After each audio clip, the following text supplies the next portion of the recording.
sa waka na kailan ako di ay ito Adapted. adapted nila auntie o mi uncle. So sa akong kaagi kay uncle, murag ako pinakaunang nga nakasurvive kay uncle. So niabot ko pinakatuig sa iya.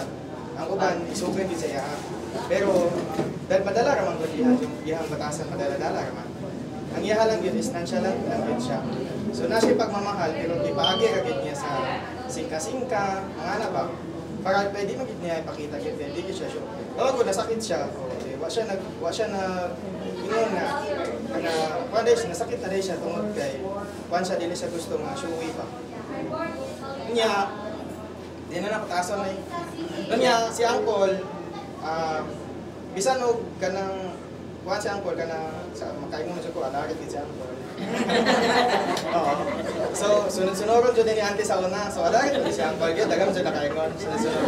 Pero lapit niya si auntie kay night time nga nihilak si auntie. Basta na ito yung time nga nihilak si auntie ato pero sugod siya kay kinsa nagpahilak ni auntie.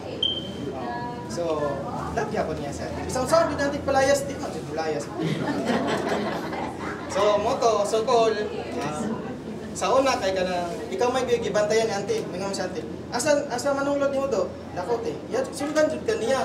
So iya kang bantayan. So karon kay si auntie na lamang ko sa si auntie na pud mo bantayan. So mo ra to. Thank you. Dili na ba? Dili.